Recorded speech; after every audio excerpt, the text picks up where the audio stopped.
The Right Honourable Lord Frost, esteemed members of national and cantonal parliaments and governments, dear Ambassador Owen, dear President Lacher, ladies and gentlemen, good evening and welcome to this Churchill lecture at the University of Zurich.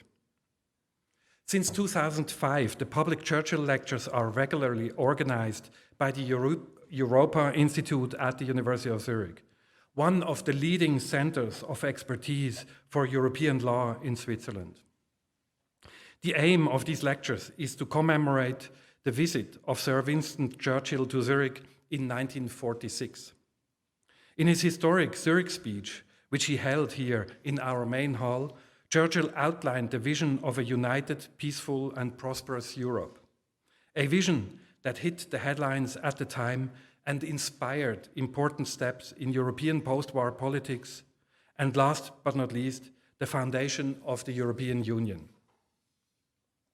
The development and current issues of the EU are also recurring themes at the Churchill lectures, where several outstanding politicians such as Jean-Claude Juncker, Kolinda Grabar-Kitarovic, Romano Prodi or Ruth Bader Ginsburg have spoken in recent years.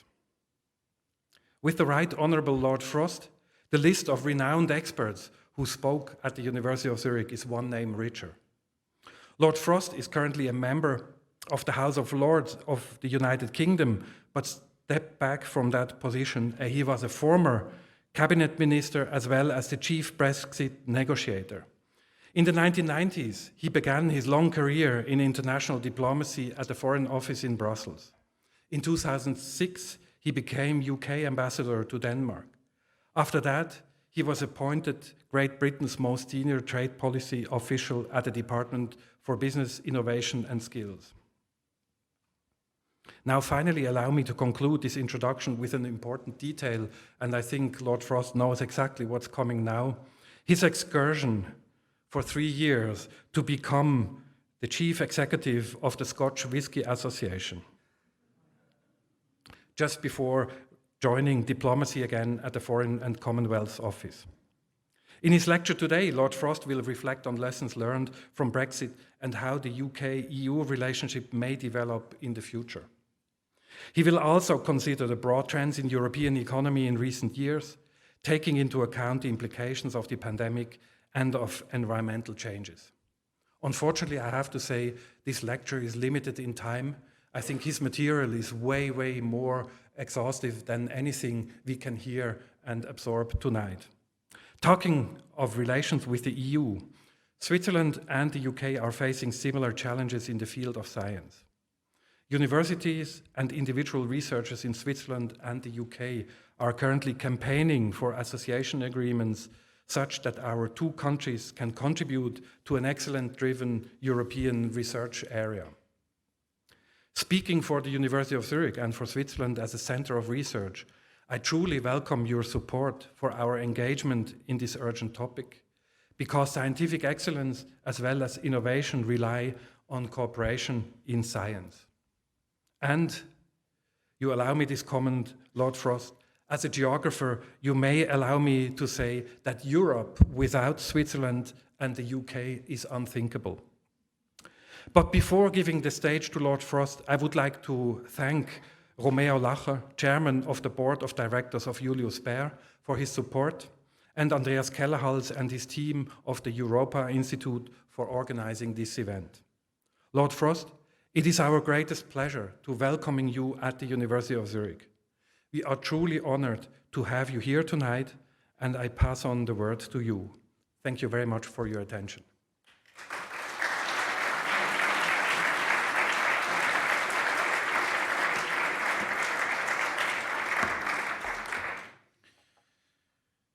Herr Präsident, Frau Botschafterin, Exzellenzen, meine Damen und Herren! Ich danke Ihnen, Herr Präsident, für diese freundlichen Worte zur Einführung. Es ist mir natürlich eine große Ehre und ein starkes Privileg, heute Abend hier in der Universität Zürich zu sein. Ich möchte auch dem Professoren Andreas Kellerhals, dem Direktor des Europa-Instituts und dem Vorsitzenden von Julius Baer, Romeo Lacher, meine Dankbarkeit aussprechen.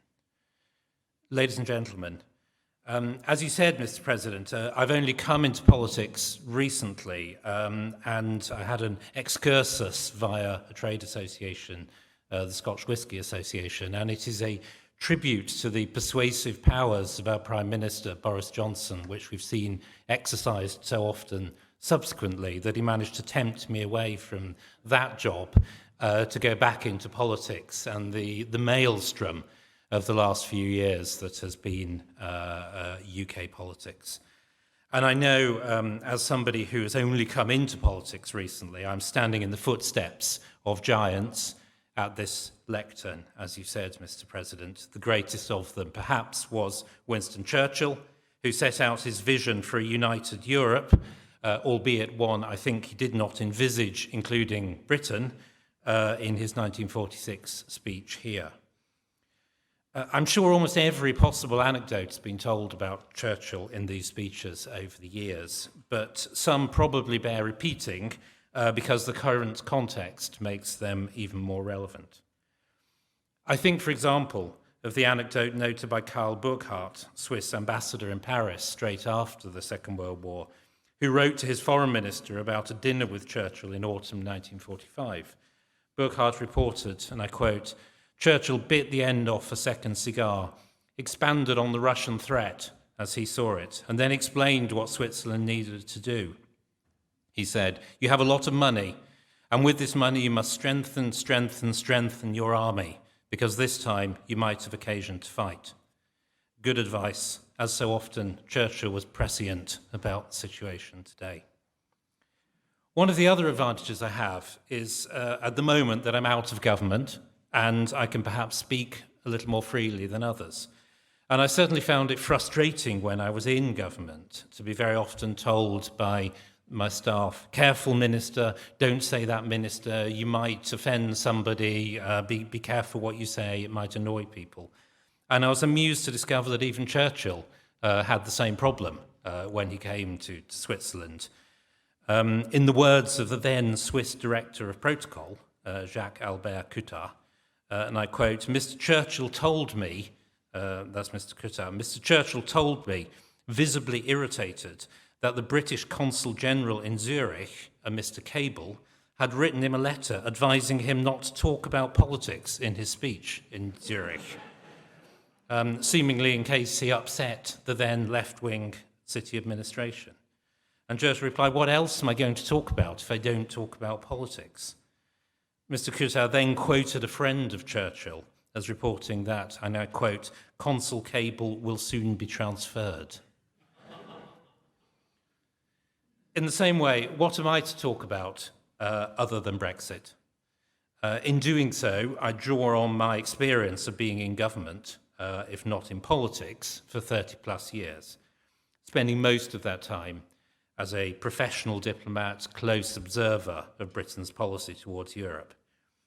I had a ringside seat for much of our national Brexit trauma, and I was arguably, so people say, the leading player, apart from Prime Minister Boris Johnson himself, in the endgame that finally delivered our exit and much that followed.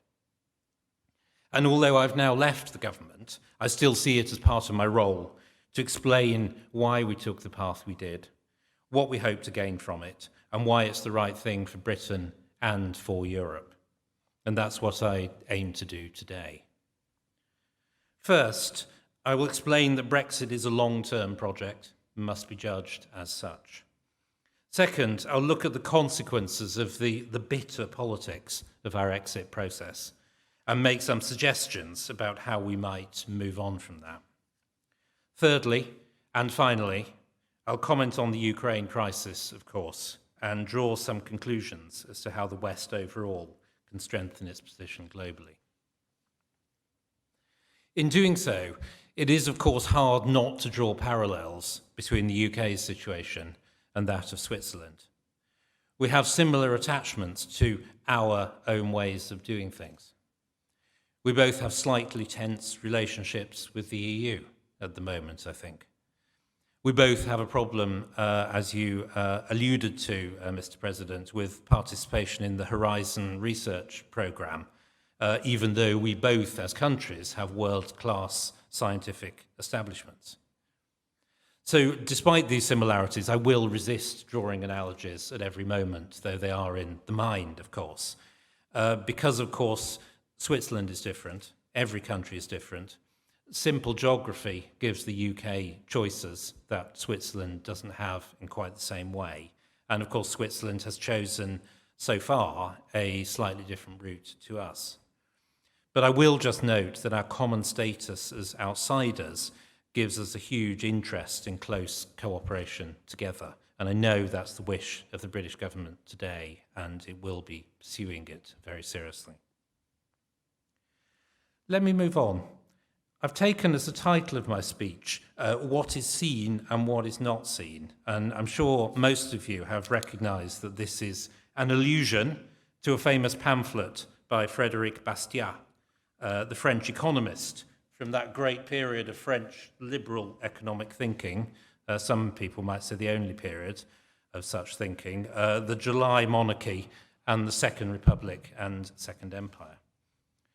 So I mention this not just because it's part of my personal campaign to remind the French that they have a liberal free market tradition as strong as any other country. It's also because I think this is a time when the West needs to get back to some of its founding documents and ideas. C.S. Lewis, the great British writer, academic, and Christian apologist, criticised on several occasions in his writings those who did not read, as he put it, and I quote, old books. His point was that it's easy to think yourself cosmopolitan because you know a lot about different parts of the world in the present day. But he says it's also possible to be parochial in time as well as in place. And at a time like the present, when fundamental mistakes have been made by assuming that everybody in the world thinks like we do, this is important to remember. People in the past grappled with the same problems that we do. They might have found solutions that are worth us absorbing. And it's for this reason I turn to Bastiat, who I'm a great admirer of, and in his famous 1850 essay, from which I take my title, Ce qu'on voit et ce qu'on ne voit pas, he summarizes his message as follows, and I quote, "Not to know political economy is to let oneself be blinded by the immediate effects of a phenomenon. To know political economy is to take into consideration all the effects, both immediate and future." He goes on to explain his famous broken window fallacy. He notes that if a shopkeeper's window is broken and he gets in a glazier to fix it, what is seen is that the glazier is paid and is better off. What is not seen is what the shopkeeper would have spent the money on otherwise, in the world when the window was still not broken and the money was spent on something that the shopkeeper would have preferred to spend it on. In short, there is always a bias to the visible and the actual, rather than the invisible and the might still be. From this, the whole concept of opportunity cost is developed, a concept which is relevant to any area of life, actually, where if resources are applied to one thing, they can't be applied to another thing. If, to take one example, if you prioritize avoiding harms from COVID above almost anything else, you will pay a big economic price for that and in your society. It's even true of mental and policy resources. If you're spending all your time worrying about climate change, to take another example, you might have fewer mental resources left to deal with Russia, to take another example at random. Bastiat himself generalizes his principle, in fact, to broader political events. He notes that generally the human race, and I quote, makes up its mind with regards to its acts according to their initial consequences, the only ones it's able to see originally. It's only in the long run that it learns to take account of the others. And to underline the point, he quotes the great French writer, politician, diplomat, and almost everything else, Chateaubriand. There are, he said, this is quoting Chateaubriand, two consequences in history, one that's immediate and known right away, the other more distant and not obvious at first sight. These consequences are often contradictory. Some come from our recently acquired wisdom, the others from wisdom of long standing. In short, the message is, don't get mesmerized by the immediate problem. Look at what else is going on. Try to assess the long-run consequences of what you decide to do and what you don't. So why am I engaging in this excursion on Bastia when I'm talking about Brexit? I'm doing so because it's relevant in quite a few ways, I think. First of all, it's relevant because many observers and commentators on Brexit still cannot see beyond the immediate economic costs. Those who advocated Brexit were, for the most part, looking at the long term. The plan was to put in place the conditions which would make us more successful as a country. Crucially, we knew that probably couldn't be achieved without a short-run economic cost, albeit one nowhere near as high as many of our critics suggested. We accepted that was a necessary price to pay to get us out of a fundamentally social democratic organisation with rigid rules. Instead, we're focusing on the consequences that, to use Bastiat terms, were, quote, more distant and not foreseeable at first sight. For example, we had in mind issues such as the UK's persistently poor performance in business investment. Our opponents argued we were making this problem worse by cutting ourselves off from the EU single market. We argued, in contrast, that the UK's problem here went back decades, had arguably been made worse by EU membership because of the geographic distortions created in our economy and the disincentives for investment in human capital because of free movement, and that giving ourselves extra levers to deal with it after Brexit would help us, not hinder us. In short, what was seen was the cost. What was not seen is the long-term potential gains, provided, of course, and this is in our hands, we take the measures that enable us to capture them. Second area of relevance, it underlines that Brexit was not just about economics.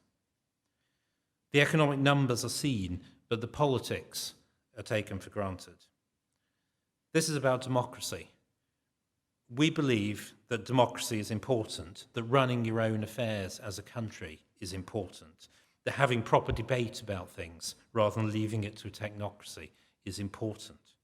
And I'm confident, I know this is a point well understood in Switzerland with its strong tradition of democracy, direct democracy and referendums. In the EU, the political communities are still to a large extent national, but many of the policies are supranational. As a result, many things can't be decided by national elections. Many key issues, economic policy, environmental policy, energy policy, increasingly even foreign policy, migration policy, are decided at the EU level. Some issues, like trade policy, are not subject to meaningful scrutiny even at that level. Voting can't really change these things for EU members, and this is surely part of the reason why voters' confidence in their institutions across Europe, as last week's polling by the European Council on Foreign Relations shows, is at such a low ebb. This matters. So far, the best way humankind has found of promoting mass flourishing and happiness is the democratic nation state. And in my view, this is because being part of a successful national democracy also has an economic payoff. Free markets are the best way of creating growth, but they bring churn and change.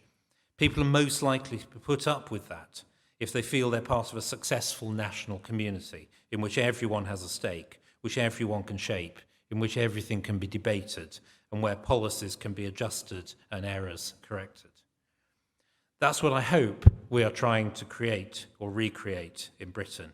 Elections now matter. Arguments have to be won by politicians in national debate.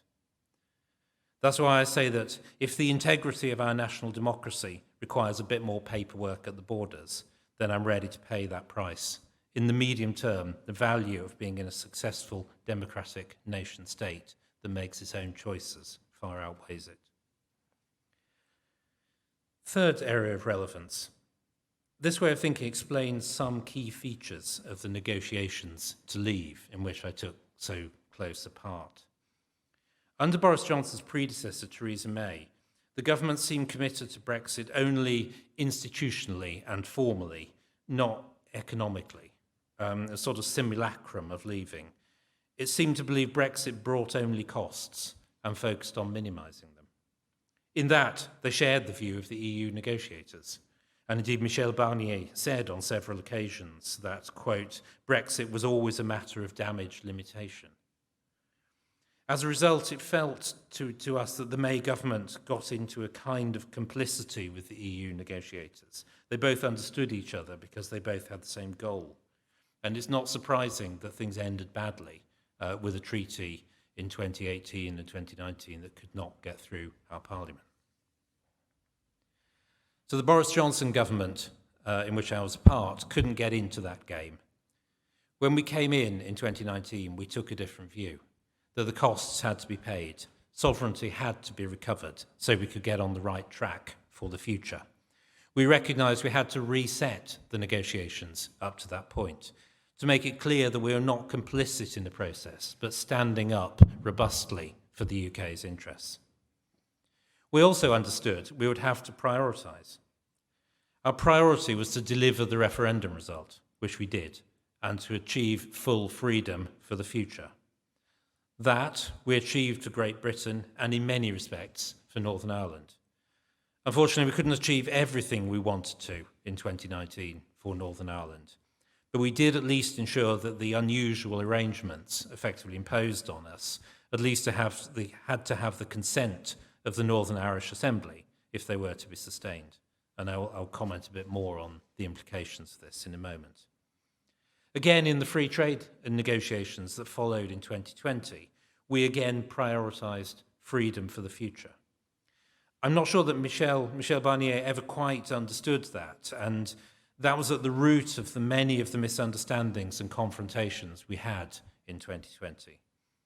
The EU side saw a zero tariffs free trade agreement as a privilege for which we ought to be prepared to pay a price in terms of governance by the Court of Justice and single market-like level playing field provisions.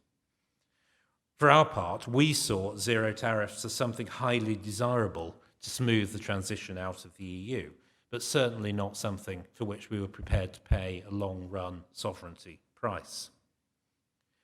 We seriously contemplated no deal at many points in 2020. But in the end, we were able to reach agreement because both sides were willing to take a risk in the wider interest. And one of the key tools in this was the so-called Rebalancing Clause. That's Article 411 for those who know the TCA well. And this article allows either side to put in place trade defence provisions if there's strain in the trade relationship, and has a degree of automaticity in enabling a renegotiation if this happens too often. I think it's an interesting and important provision. I want to take this opportunity first to pay a particular tribute to one of my deputies in the talks in 2020, Oliver Lewis, who helped us come up with this concept. And second, to put on record that I think this aspect of the agreement has been widely misunderstood. All the commentators at the end of 2020 saw it as a provision to bring us and the EU closer together in future. The point was almost exactly the opposite. It was about providing for controlled further distancing between us if either side thought it was unreasonably threatened by an open trading relationship. It was, in effect, an insurance policy for managing the risk of an agreement. In the low-trust environment of those talks in 2020, it allowed the EU to take the risk of accepting zero tariffs, potentially exposing them to new competition from the UK, and it allowed us to live with some limited provisions enabling EU countermeasures against us. And this clause, which I dwell on for reasons I'll come to, showed real creativity on both sides, and it is that spirit I think we need to find again for the future. Fourth relevance of Bastia, it helps explain the legacy, what we're dealing with now. The most obvious scene, in inverted commas, thing from the years of the Brexit process is the very hard bargain we felt was driven by the EU and the bitterness that characterised the whole process. That surprised Brexiteers like me, because we naively thought in 2016 that the EU would not want a fractious relationship with us and would work to find a reasonable and constructive accommodation quickly. We didn't think that leaving an economic union necessarily had to put us at loggerheads with it. We saw it as like leaving a club and paying your outstanding bills, not like a divorce. Obviously, it didn't work out like that, and the EU immediately raised the stakes and made it clear that the only outcome conceivable was one in which we had to be visibly punished for leaving.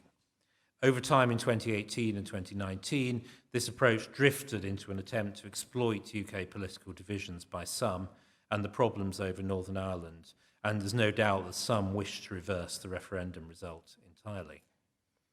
We never wanted this bitterness, and it's frustrating to Brexiteers that somehow we've attracted a lot of the blame for it.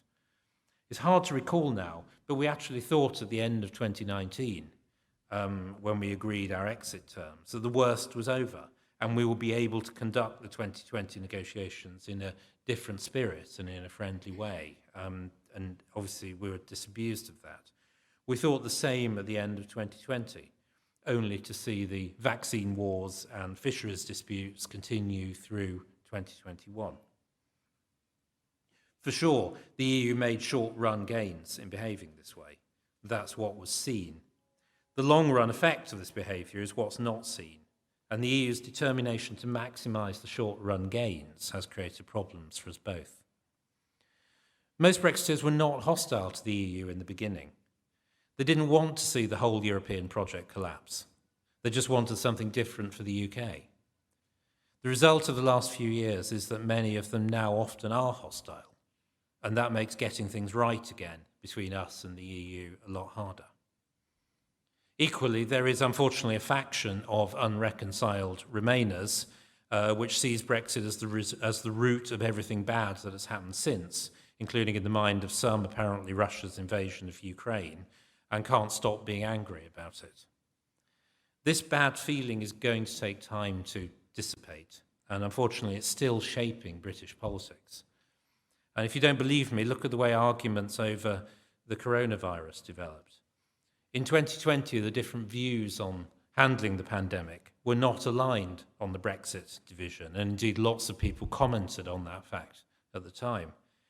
During 2021, they did align. And if you're a sceptic of intrusive government measures on COVID, you very likely voted to leave the EU. It's nevertheless very important to try to rise above all this.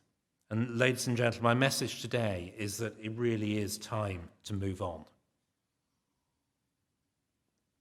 I hope that the moment of deep reflection and of common action caused by the Ukraine crisis can be a moment where things change durably for the better. If we are to achieve this, the EU has to accept that the institutional relationship we have is the one that will exist for the foreseeable future and make it work pragmatically. For our part, some players in British politics will have to lose some of the purism that we necessarily had to insist on in 2019 and 2020 when we were setting the relationship. And some others in British politics who are still unreconciled to events will have to stop trying to overturn them. We all need to recognise, actually, that the EU and the United Kingdom are natural allies, and we should seek, as sovereign equals, ways to cooperate and work together more. What does this mean in practice? It means, I think, trying to put together a potential new bargain. And in the spirit of the rebalancing clause that I talked about earlier, it means being clever about it. On the EU side, I'm afraid I think it means getting real about a Northern Ireland protocol that is now unworkable because of the events of last year. If the protocol isn't redone, then the poison between us will remain. Northern Irish politics is in a downward spiral that's shaking the foundations of the Belfast Good Friday Agreement and the peace process. It's in everyone's interest to deal with that, and the EU will not escape its share of the responsibility if things go wrong. It's perplexing to me that the EU will not work with us to find something better and prefers seemingly endless friction. The EU needs to recognise the protocol was always temporary and contingent, and that it depends on a vote in the Northern Ireland Assembly in just over 2 years' time. It isn't something that can be insisted upon as a permanent part of the scene. It's experimental, it is evolutionary in character.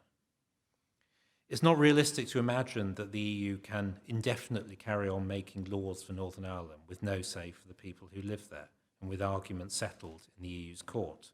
It's not realistic to assume that the legal customs boundary can be in the Irish Sea forever, even if we can agree, as we're ready to, that for practical reasons some goods can conveniently be placed there. Last year we put forward practical solutions for these problems, but the EU has so far not been willing to talk seriously. I hope in this new atmosphere they now might. If they're willing to make clear that the protocol can be changed and that everything is potentially up for negotiation, I think we should be ready to take the famous Article 16 safeguard clause off the table for now and work hard to get something better, which can be supported across Northern Ireland. I do recognise there's quite a big ask. To make it work, I think we should put two things on the table from the UK side. First, we should take another look at mobility issues. There's a whole set of problems here that's making life difficult on both sides. Youth mobility, movement of specialists like musicians and artists, the ESTA-like arrangements that are coming in on both sides soon, and much more. These problems can be solved without compromising the general policy to which both sides adhere, that free movement does not apply. I think we, the UK, have been too purist on this. We did in fact look last year as a government at whether we should move to a more pragmatic position, but in the depths of the vaccine wars it seemed impossible. This time we should try harder. A world in which some categories of specialist service providers can move more freely, where young people's exchanges can get back to normal, where there are not excessive paperwork and process requirements on tourists or those who have connections or made their lives across European countries. That is obviously a better one, and we should try to get to it. And by the way, in passing, I hope we can do the same as regards youth mobility with Switzerland too in the future. Second thing, we should try and find the right way forward on foreign policy and defence. Obviously, recent weeks have shown the value of NATO, but they've also underlined the need to have other fora in which we can all talk, share perspectives, and if necessary, coordinate action. We were never actually against this in 2020. We just didn't want to commit to a rigid new treaty framework to do it. That remains true, but there are still plenty of other possibilities in the space between a full-dress UK-EU bilateral foreign policy treaty with all the usual summits and substructure and nothing at all. We need to find something new. Of course, given our global interests and relationships, that something can't leave us simply as a planet orbiting the European sun. And for that reason, I don't think the idea of us having observer status in the EU Council will work. But one possibility, for example, could be to give new impetus to the nebulous idea that's been around a bit for a European Security Council of some kind.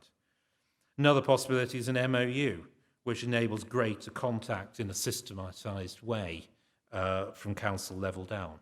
But there are many possibilities here, and I think we should look creatively at them and try and find a new way of collaborating on these issues. We've seen the value of this in the last few weeks. So that's the possible new bargain, a new approach, I think. If we can't put something like this together, I can't see how we will avoid Article 16 to stabilise the situation in Northern Ireland, and things will remain fractious. But more importantly, we'll also come to a difficult moment in 2024 when three things happen. The consent vote on the protocol, the decision whether to invoke the rebalancing clause, and probably the UK general election. What the Conservative Party puts in its election manifesto will be crucial, because under our constitutional conventions, manifesto commitments can't be blocked in the House of Lords. So my view is that the party will need to say two things in 2024 if we cannot get to a new bargain and a new way forward. The first will be that the UK government will work to end the protocol in the 2024 vote, and if necessary, there will need to be a further Northern Ireland election so that Assembly opinion reflects real opinion on the ground at that point. And the second will be to look for a mandate to begin the rebalancing review, which will reopen elements of the current arrangements, will once again raise the spectre of us trading globally on something closer to WTO terms. It is much better to avoid all of this. We can move on, we can do it, but it takes two to do so. There is a real opportunity to move to a different equilibrium in the next 12 to 18 months, but both sides have got to try and grasp it. With that in mind, ladies and gentlemen, finally, I want to finish with a few comments about the situation in Ukraine.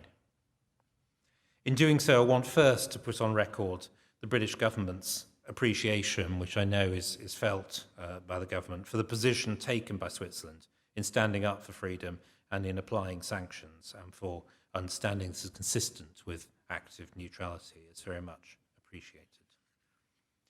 Second, it goes without saying, I hope, that Putin and his cronies bear moral responsibility for this unjust and evil war. But it's right to look at our own behaviour as well. The West collectively has sent signals of fundamental unseriousness about the world in recent years. We seem to have hoped, despite the evidence, the world had moved into some new postmodern phase where what mattered was not power, but only principles.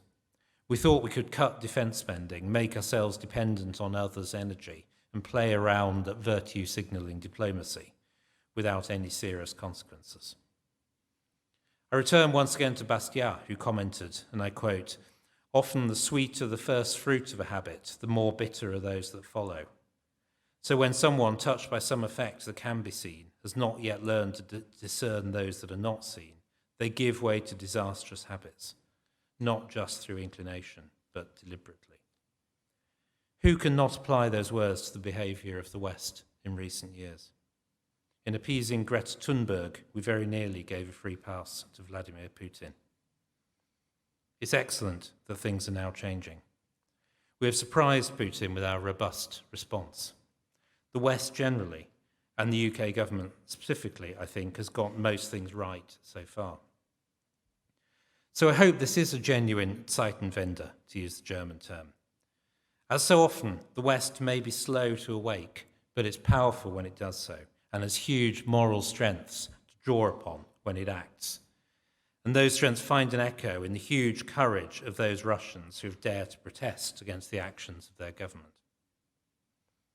But as we awake in the West, I think we must be careful not to switch from one form of unseriousness to another, to flip from complacency to heedless risk-taking. Instead, we must be sober, measured, and serious. We must remember that NATO is a defensive alliance for the defence of our own territory. We must be 100% clear about what that means. We must also remember, though, that in the Cold War, it was regarded as extremely important to avoid direct confrontation with a nuclear Soviet Union. That principle is still important too. Current Western political leadership is untried in these circumstances and should proceed with caution. We don't want a repeat of the chaos and confusion of the evacuation from Kabul if it comes to facing down a nuclear-armed Russia. I would add that it's in potentially catastrophic crises like these that the normative and ideological character of so much Western foreign policy making recently reaches its limits. We need to put emphasis on careful statecraft too. It's right to stand up for our principles, but it's also right to make a careful analysis of our national interests and to think hard about what risks we are really prepared to run to protect those principles and the international order. That's why I would rather not make policy by slogan, why I'm personally cautious about further escalation, and why, therefore, I don't think supplying fighter jets to Ukraine is a particularly good idea. It's right to support Ukraine in their right of self-defense, and we admire the heroism of the Ukrainian people. It's also right to keep open space for talks which might stop the killing, and accordingly to recognise, however unpalatable it is, that any negotiated settlement, if one can be found, has to have something for both sides. Ladies and gentlemen, I want to make two final comments. The first is on the implications of Ukraine's decision to apply for EU membership. As was evident from the Versailles summit last week, this is going to give the EU some handling issues. For me, it raises the broader question, which I've raised before, of whether the EU can find a reasonable relationship with its non-member neighbours. As you know well in Switzerland, I think, so far the EU has not developed a good model for its relationship with countries that either don't want to be members or are a long way from being members. Ukraine's a long way from being economically ready for membership by the standards that the EU normally applies. So the geopolitical and institutional logic don't lead in the same direction, and this raises a number of questions. Is the EU going to stick to its normal approach to applicant countries, or will they, under pressure, be tempted to create some form of low obligation semi-membership for Ukraine, Georgia, and others? If so, how will it work? What is the actual value of membership when institutional and economic integration is low? If the intention is to create some form of kind of political or foreign policy guarantee, how does this relate to NATO? And what does this mean for the Balkans countries, which are not yet EU members? I'll be very interested, genuinely intellectually interested, to read the Commission's opinions on these applications and how this process develops more broadly, as it obviously has implications for everybody in the neighbourhood. My second and final comment is a speculation on what institutional arrangements are appropriate for the West in these new circumstances. Plainly, the post-war setup is decaying. The purely Euro-Atlantic arrangements on which we've based it, while extremely important, are no longer in themselves sufficient to protect Western interests. At the same time, the global institutions, such as they are, the UN, the G20, and so on, are by design inclusive, and therefore include those potentially hostile to us, as well as those we count as our friends. Accordingly, I suspect we need a new institution, or perhaps more likely, some new organisational arrangements, a League of the West, if you like, which can bring together the wider West, not just Europe and North America, but also our friends in Asia, the Middle East, Africa. I don't envisage something like the EU or NATO, but something looser, a space in which there can be collective discussion, analysis, policy making, so we deepen the habits of consultation, begin to establish links between our bureaucracies. It would be crucial to avoid it becoming too formal. The EU should, of course, be part of it, but so should other Europeans too. And that's why one of the many reasons why it would be good to get UK-EU relations onto a better footing in the way I've described. I don't see this as being the same thing as the idea of a League of Democracies that's around. That idea has its place, but it does risk becoming preachy or judgmental, and we've shown too much of this, I think, in recent years. Instead, it could be an organisation of countries which have an interest in a peaceful and ordered arrangement of the world, which are broadly liberal, if not necessarily fully democratic, in their approach to international politics, which have a degree of common understanding and interest, and which are ready to stand up for those ideas in international discourse. The current crisis has shown that a constituency like that exists. The next crisis may be a bit less Manichaean in nature, and accordingly the potential value of such arrangements in discussing coordinating sanctions, mobilizing opinion in the UN, ensuring clarity of messaging and effective communication may well be all the greater. So I do hope that once the immediate crisis is over, policymakers might begin to think about something like this, and look to build organisations and arrangements that work for the new world, not just defending those of the old one. Excellencies, ladies and gentlemen, let me conclude. This is an extraordinary time in the history of Europe. Yet it is not unprecedented. Too many people seem to think that war could never happen again in Europe. As a result, we did not prepare for it and we were not ready for it. We must not let that happen again. As that father of the American Revolution, Benjamin Franklin, said, and I quote, "Experience keeps a dear school, yet fools will learn in no other." Let us try not to let this happen again. And in so doing, we all have to rethink our presumptions. At university, I was lucky enough to read, or more accurately at the time, to be made to read, the great Swiss historian Burckhardt. And in his Weltgeschichtliche Betrachtungen, Observations on World History, he comments famously, "Nur das Märchen nimmt einen sich gleichbleibenden Zustand für Glück. Das Verharren würde zur Erstarrung und zum Tode. Nur in der Bewegung, so schmerzlich sie sei, ist Leben." Only in a fairy tale does lack of change mean happiness. Standing still leads to paralysis and death.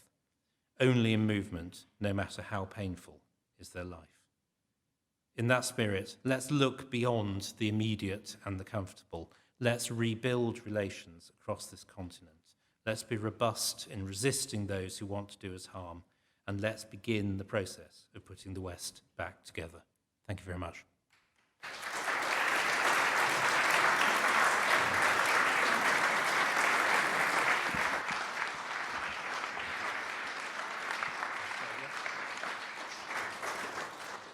Thank you very much, Lord Frost. That was an excellent presentation. Thank you very much. Very positive, very constructive, I would say.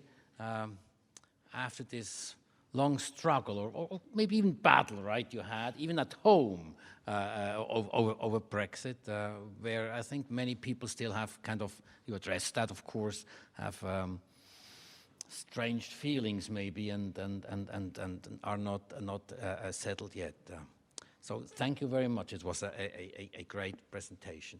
Now, I would like to ask now everybody to participate in Q&A session and ask or make comments or go forward. Whom can I give? There, I see a hand.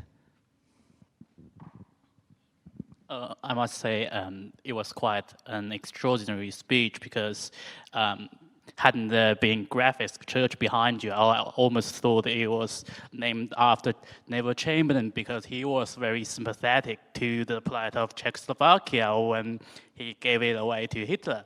So, I mean, do you really think that only the duty of Western countries or, say, NATO members really stop at the borders of, say, Estonia?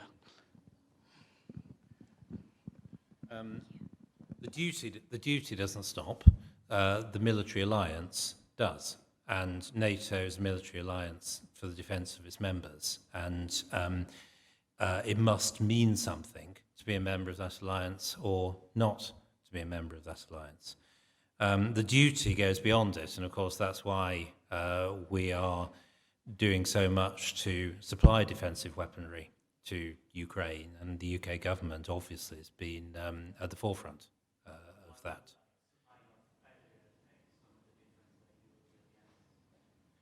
So I think this is one of the areas where good judgment comes in, and it is very important not to get us into a situation of uncontrolled escalation where nuclear weapons are involved. That doesn't mean we should be scared of doing anything, and we're not. We're standing up for our principles and doing a lot. But it does also mean, and people can come to different views about this, that we should not be reckless. Getting into a nuclear confrontation with Russia does not make things better. It makes them a lot worse. And we have to find solutions that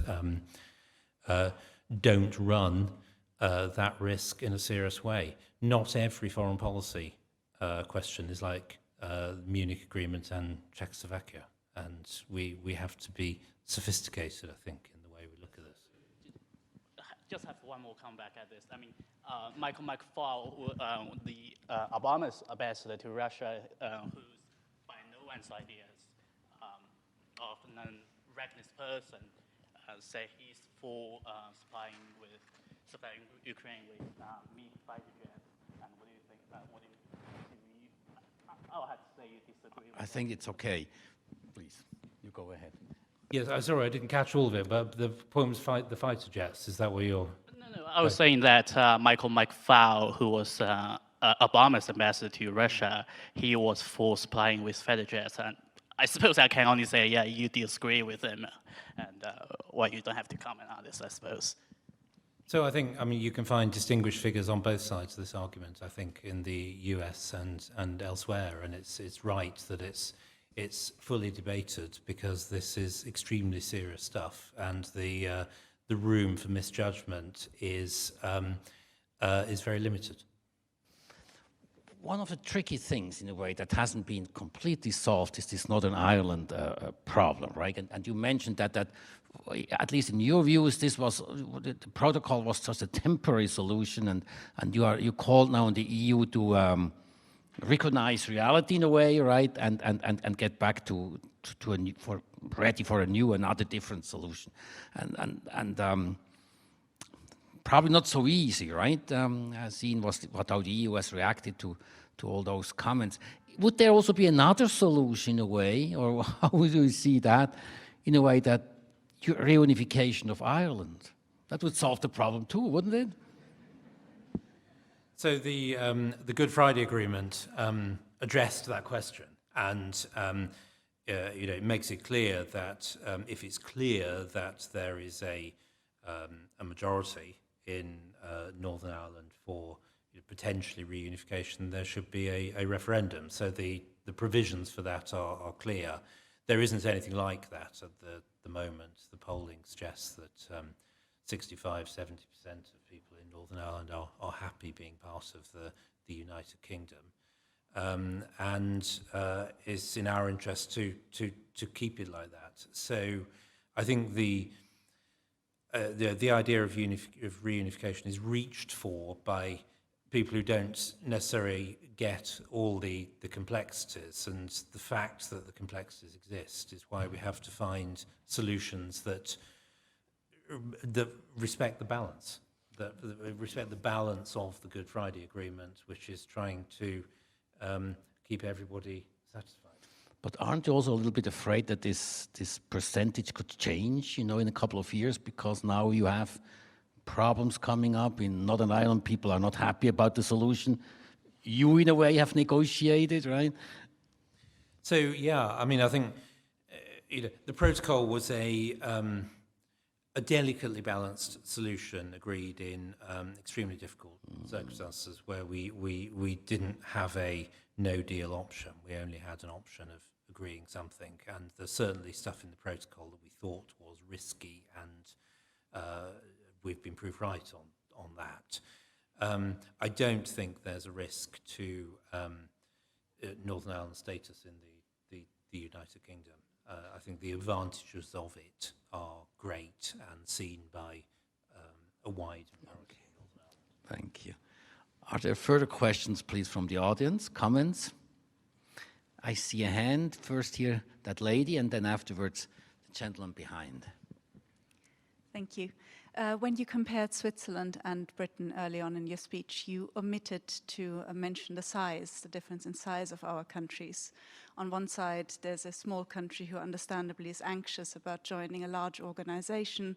On the other side, there was Britain, who had a seat, if not the seat, at the table. And I think we found it bemusing how little value was placed on that. Now, if I look at the recent reaction to the Ukraine crisis, arguably the reaction of the EU was stronger, faster, and more cohesive than what Britain could produce. And Britain was invited as a guest to a European Security Council. If you look back to Mr. Churchill, do you think that's the role that he envisaged for Britain? So I think if one wants to judge by, just to take your last question first, I think if to judge by what he said in the speech from this podium, where he said explicitly that Britain and the Commonwealth were, I forget the precise terminology, but supporters and sponsors of the new Europe, I think he definitely did envisage a different kind of role. Of course, who can know what Churchill would have made of new circumstances, but I think on judging by the circumstances that were prevailing at the time, it's clear what he thought. I think you raise a good question, what is the value of the seat in the EU Council? And I think, what people concluded in the end in the UK was that we weren't in sympathy enough with the overall objectives of the organisation for that seat to be as valuable as it should be. We found ourselves trying to stop things happening all the time and getting in the way. We found the EU trying to find ways round us, and we found ourselves agreeing things reluctantly or being sometimes outvoted. So I think it is a question of there are some specificities related to the UK and our wider objectives that meant that seat was not as persuasive to many people in Britain as it could have been. And I think that's why the referendum ended up where it did. I have to disagree with you on the suggestion that EU was quicker or more cohesive on Ukraine. I think actually what we saw was pretty good partnership. The UK was able to act quite quickly, first in arming Ukraine from last year, and then I think in leading opinion, trying to lead opinion in January and February in a way that would have been difficult if we'd been enmeshed in the European bureaucracy. I agree with you that Europe got off to a quicker start on sanctions against oligarchs, and we've caught up. But at something like this, I don't think there's a competition. I think we both play our own role, and we're both achieving something important. I think there's a gentleman with the mask there. Yes, please. In view of all the problems involved with Brexit, are you still a staunch Brexiteer? I am. I think I could spend hours answering this question, but I think the truth is that the question about leaving the EU is one that reasonable people can come to different views about. And I think actually one of the differences in the campaign in 2016 and after between the two sides was that people who wanted to leave could also see very strongly the Remain case and understood it and did not undervalue it. Whereas I think to a larger extent, the Remain side couldn't understand what the Leave case was all about and therefore underplayed it. And that's one of the reasons why the referendum was lost. I think anyone who says this is trivial or obviously one argument is correct is wrong. There's obviously a serious argument to be had, but it is settled. The British people voted on it and came to a decision. And I think it's the right decision. I think it's, as I said, as a democratic, free nation state able to determine our own way, that in the medium term will give us more advantages than the short-run costs. And I may be right or wrong. I think I'm right, but only experience will tell. You stressed in your presentation that Brexit is a long-term project, right? Are you sure that everybody who voted in favor of Brexit saw it that way, or that not many people somehow get disappointed because the immediate results are not paradise, right? They are in a way some difficulties, I would say, you wouldn't have had if you would stayed on. So aren't those people in a way, they feel a bit betrayed maybe or so? So, I mean, everyone had their own reasons for voting as they did, obviously. I think the basic reason that came out from the polling after the referendum was that people in Britain wanted decisions about Britain to be taken in Britain. And that was the sort of fundamental underlying reason. And 50 years of EU membership had not persuaded a sufficient number of people that was not reasonable or not true. So I think people understood that, this was an important decision about something constitutional and fundamental. Maybe some people expected an immediate payoff. Arguably, the fact that we got ahead more quickly on the vaccines in 2021 was an immediate payoff. But there are no doubt, there definitely are pros and cons to this in the short run. The important thing is control and the ability to forge your own destiny with choices that suit the UK and not others. There is a hand in the middle, the gentleman here, and then we pass on to the right here. Thank you. So going back to the referendum outcome, what is your take on the role of the media for the success for the Leave campaign? So actually, I think the media in the immediate campaign, so the 2 to 3 months probably before the result, were subject to a lot of obligations about equal airtime and equality of arguments, and I think it went pretty well. And I think I think most people feel the arguments were exposed well on both sides. I think, you can make a case that unreasonable things were also said by both sides. The playing up of Turkey's accession, for example, on the Leave side, but also on the Remain side, this suggestion that there was going to be a massive economic collapse immediately after we voted, which obviously turned out not to be correct either. So, I think some of this is just down to the emotion of the campaign.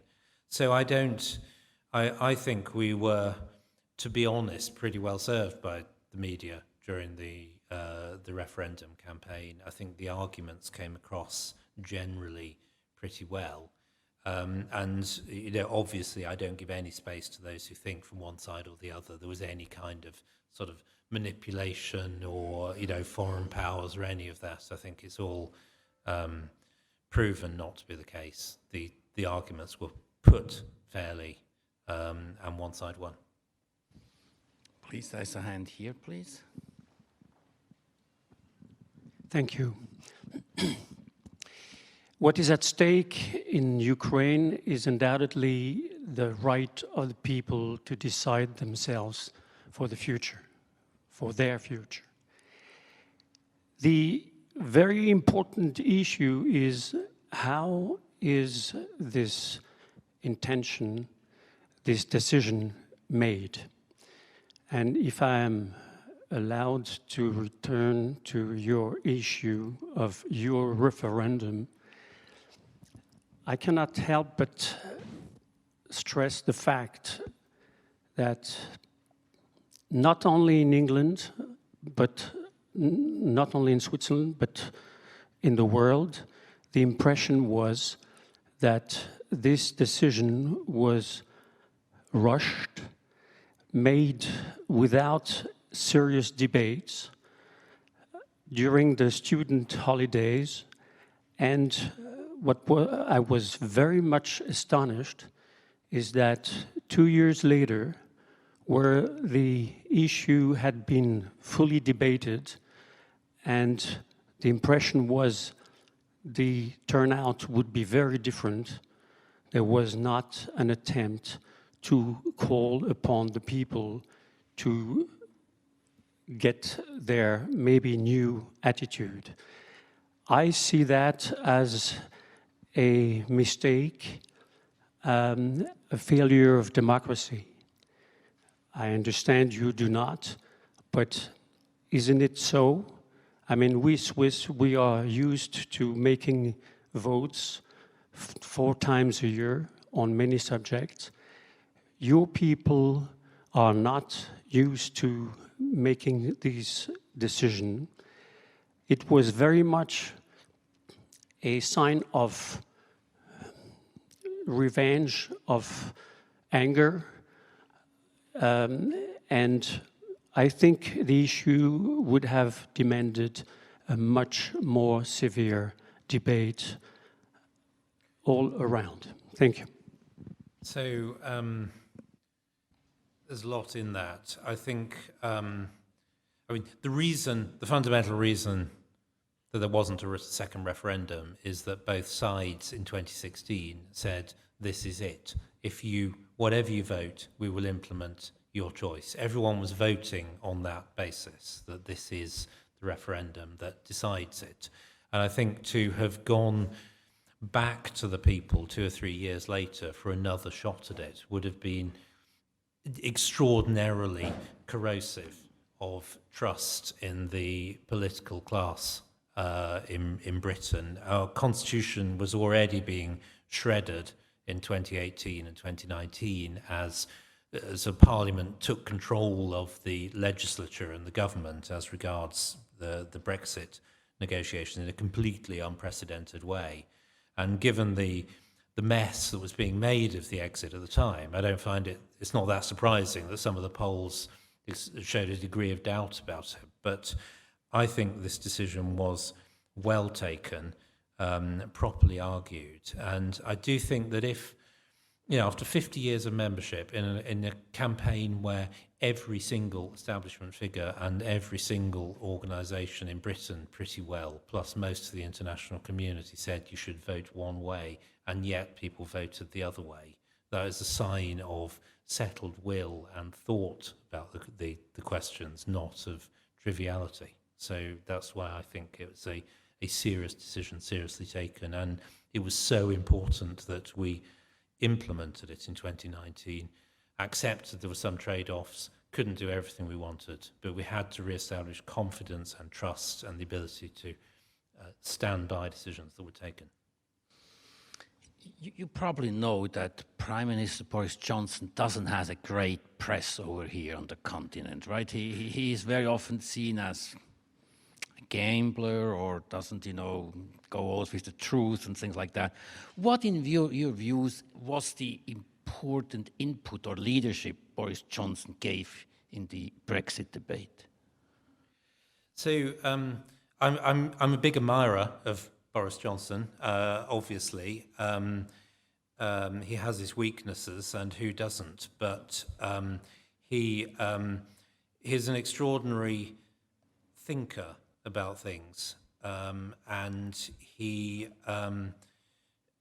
thinks hard about things and comes to settled conclusions about things. And I think one of the reasons we were successful in 2019, when so much else seemed to be going wrong, was that we had a settled conviction about what we wanted to do. Boris himself did, we did. We never disagreed on it, and we were always clear about what we were trying to do. So, and that was the fruit of having thought about these questions for several years before we got into a position of being able to implement them. So, he was deeply involved in all the decisions that we took in 2020, but there was surprisingly little argument about them because we knew what had to be done. We had invited him twice here to give a presentation like you. The first time while he was still the mayor of London, then we couldn't do it, and he probably would have come because he wrote a book about Churchill, right? Yeah. So he's an expert on Churchill. And the second time when he's prime minister invited him, then he had no time or no interest to come. Maybe this works out later on, and we will see, right? I'd be very surprised if you don't see him at this podium. Okay, so maybe you can give a good word for us, right, when you see him the next time. Maybe we have time for one more or maybe two questions. I see firsthand the gentleman there, the white shirt, please. How do you think Switzerland can approach the hostile behavior of the EU towards non-members when it comes to negotiating the future bilateral economic and political relations? So it's a good question, and I think obviously Switzerland seems, I mean, I wouldn't dare to sort of advise Switzerland. Everyone has to come to their own conclusions about things, and every country's politics are different. But Switzerland does seem to have come to a bit of a kind of crunch point after the failure of the negotiations last year, and some fundamental decisions have to be taken as to whether it's possible to proceed on something like the same basis as before, or whether there will have to be a normal free trade agreement. And I think the only advice I can usefully give is try and be absolutely clear about what you want, and take that to the negotiations, because it makes a big difference if people understand what you're trying to do. You probably hit the weak point, right? I just sort of sensed that. Okay, maybe one last question. We have that time. No, you were, please, the gentleman with the tie here, right? Thank you. Okay, the first one is more of a comment. Back to the Irish question. Nobody ever seems to ask the people of the Republic of Ireland whether they'd won the North in their country, for want of a better word. And I can tell you from anecdotal experience, there's a lot of people who wouldn't want the troublesome Northerners coming into the Republic. But that's by the by. Lord Frost, you talked about the long-term vision of Brexiteers. We spent 50 years or so within the EU framework? Where do you see Britain in the world in 50 years? Is it enhanced or diminished on the world stage? I think in a way, I think the honest answer to that is both, in the sense that obviously the UK and other Western countries' sort of relative share in global economy is shrinking and is going to carry on shrinking for a bit as Asia and then Africa and others grow, and we have to be sort of serious about that reality. But I think influence on the world stage doesn't only depend on size of your economy. It depends on what you stand for, how clear you are about what you stand for. Do things that you stand for have widespread appeal to people? You know, can you influence people? Is your soft power meaningful? And I think in all those things, the UK's weight in the world is still strong and will continue to be strong. I think we are a European country, and I don't think there is a role for the UK which doesn't deal with that reality. We are European in the way we think about the world. We share aspirations of other European countries. We just want to govern ourselves, and that is the fundamental thing that drove the Brexit vote. And I think our role in the world in 50 years, I'm confident, will not be part of the European Union, but I think we will be a strong, effective, and I hope collaborative European power. Now I can't resist to ask you that question. You were the CEO of the Scottish Whisky Association, and the Scots feel kind of different about Brexit. At least it seems like the elections of the parliament. So, do you see a possibility that Scotland is leaving the UK? Well, the theoretical possibility exists. After all, we've had a referendum once on the subject. I hope we won't be having another one anytime soon. It's not necessary, and it doesn't look like the Scots themselves particularly want one soon. I think the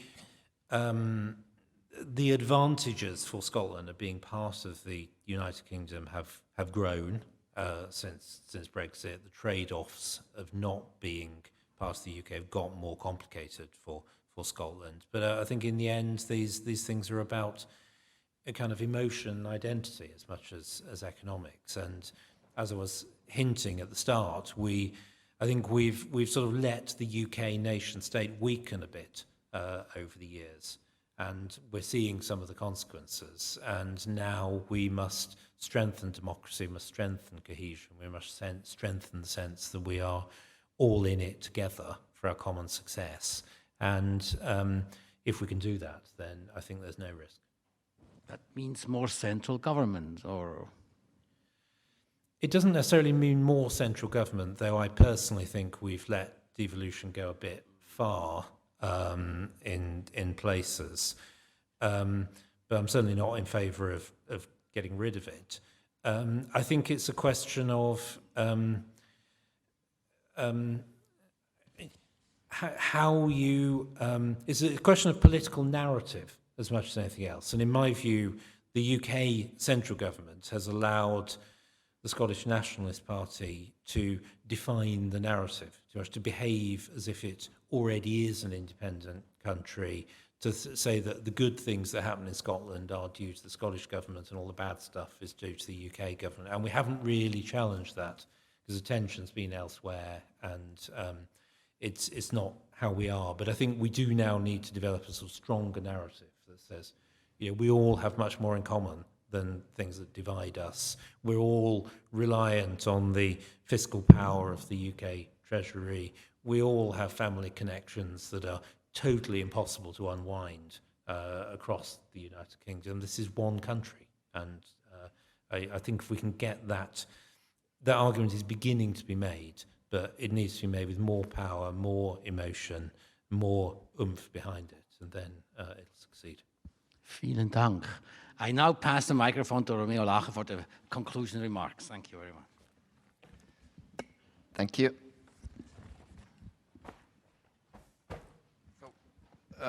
My Lord, Your Excellencies, dear guests, I would like to conclude our event tonight, but before I would like to thank you, Lord Frost, very much for this fascinating and very insightful speech. Today, more than ever, we are all painfully aware that the European values are under pressure, and we need to define a way in order to protect and also strengthen these European values. As you shared your experience and lessons learned from the Brexit and the negotiations between the EU and the UK with us tonight, I noticed many similarities, but also some differences with Switzerland. Like the UK, Switzerland is strongly connected to the EU from a business, cultural, but also historical perspective. And both countries are, we could argue, islands in Europe. The UK, obviously, as a geographical island, and Switzerland maybe more as the small alpine island in the heart of Europe. The main difference, though, in my view, is that the UK decided to divorce the EU, whereas Switzerland has continuously tried to approach more closely to the EU, a process that is not without hurdles, as the development of last year has demonstrated. As the chairman of an international wealth manager, the EU and the UK are both crucial markets for us, and to serve our European clients in their best possible way, we are dependent, obviously, on access to the EU markets, even if we invest a lot in the EU and have substantial onshore operations there. So we are therefore concerned about the increasing protectionism displayed by the European Union since Brexit. I believe this is not beneficial to the EU citizens and the EU economy. As for the relationship with the UK, I'm pleased to see that both our governments are committed to enhancing mutual market access for financial services and are negotiating a mutual recognition agreement. Dear Mr. Frost, you have dedicated almost your entire career to the public service, as we learned, and we know in the meantime that you became the CEO of the Scottish Whisky Association, which might be a fascinating experience and something completely different, obviously, to your life as a diplomat. So we have a tradition at the Churchill lectures to offer our guest speaker a symbolic gift with, I would call it, a Swiss touch. And you know, and we all know that Switzerland is famous for cheese, chocolates, banks, watches, and also mountains, but necessarily not for whiskey. However, we do actually produce very nice whiskies as well, and I found one with a very special story behind, which I would like to offer you as a small token of appreciation and also a big thank for the excellent speech. It is called Swiss Mountain Ice Label, which is a limited edition of only 961 bottles from a small distillery in Interlaken. And this whiskey has aged 7 years, but most notably 7 years up in the mountains in what we called an glacier cave for 7 years, as I mentioned, and on an altitude of more than 3,400 meters and a constant temperature of -4 degrees. So therefore, thanks a lot for your speech and your presence today, and I'm more than happy to hand you over your small token of appreciation. Thanks very much.